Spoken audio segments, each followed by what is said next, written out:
That's great. So let me just ask Aron, from your vantage point in the blogosphere.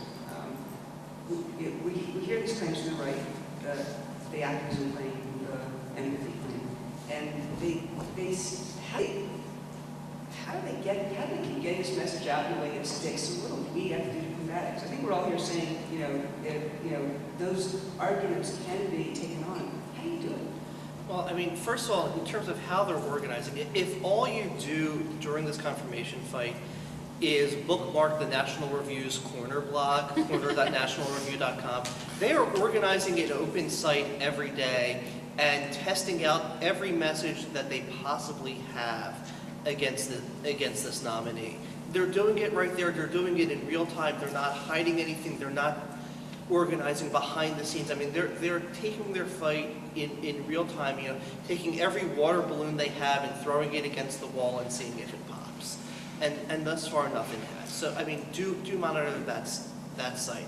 In terms of what to do about it, I mean, I think it's really important not to confine this fight to the blogosphere alone, because, bloggers talking to each other, arguing at each other across the aisle, that's not going to affect whether this nominee is confirmed, and it's not going to affect the way that Americans view things. If you want to combat this, write letters to the editor of your local newspaper, write op-ed pieces, talk to your friends, get out there. I mean, this is one of the things where I think the blogosphere is an incredible source of information and source of inspiration, but in terms of activism, it's in terms of influencing your fellow citizens and influencing your state senators to try to encourage them to view this nominee favorably.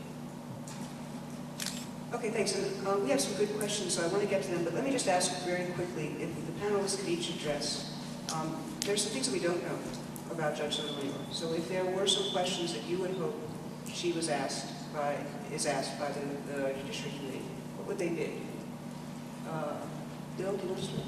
Yeah, I'd like to know if her 1995 decision finding that Major League Baseball had unlawfully changed its terms and conditions of employment was a result of her empathy as a baseball fan with baseball fans across the country, and therefore she saved baseball as a result. Well, I can't. Can you talk into the mic? Yes, I don't have anything that pithy. Was that THY? But I do think that given all the legislation that's going to come out because of the economic crisis, I would want to ask her whether her view is of the positive, potential of government. I would like to know her view of congressional power and government power in terms of, its relationship to this particular moment. But basically, does she believe in the positive role of government? I think that's going to be very important for us to know. And by the way, not that it really happens like this, but the theory behind some of these questions is not just that you're trying to find something out, is that you're sort of trying to put the person on the record so that supposedly they'll feel some embarrassment.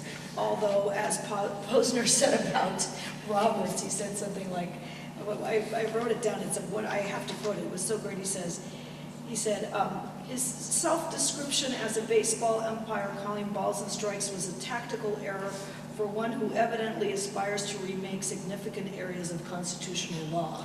So what you say at the hearings doesn't necessarily bind you, but I would want to know a little bit about her philosophy on access to the courts and judicial remedies. One of the main areas we've seen in retrenchment of the Supreme Court is a lot of cutting off of access to the court on issues of sovereign immunity, different standing questions. I want to know how she feels about those decisions that have limited access to the courts. Yeah, I mean, I would absolutely, just building off of that, and especially given her experience as a trial court judge, want to know her opinions. Two recent precedents, Bell Atlantic versus Twombly and Iqbal versus Ashcroft, which have really cut off access to the courts in terms of the level of factual showing that is now needed by plaintiffs to get past that first motion to dismiss hurdle and even get into discovery, that the Supreme Court has now added to the federal rules of civil procedure this new plausibility standard and a detailed fact-pleading standard that goes well beyond what's in the federal rules and is really going to cut off access to the courts. Beyond that, I want to know, some fundamental questions about how she views the Constitution and the tools that she wants to use in terms of interpreting it, especially with regards to the Reconstruction Amendments, especially the 14th Amendment, and to what extent she considers, the original intent behind their ratification and really the radical vision of the Reconstruction Congress in passing the 14th Amendment, and how she views the Equal Protection Clause and the still dormant for privileges or immunities clause as a guarantor of individual rights and liberties against the federal government and against the state governments. I want to know what her basis is, now that she's not as constrained by precedent, in terms of how she's going to interpret these clauses and give them life. I think probably the single most important thing that I hope she gets asked, and I hope she feels that she's able to answer, are executive power questions, war on terror questions that I think are going to keep coming before the Supreme Court long after we're all gone. But I think I have no real sense of where she is on those issues, and I think that might be one of the single most important areas that she's going to make an impact. Thank you so much. Okay, so let me get to a few questions from the audience. The first is really for anyone on the panel who has a view on this, but the question is, can we support Judge Sotomayor when we don't know where she stands on the choice?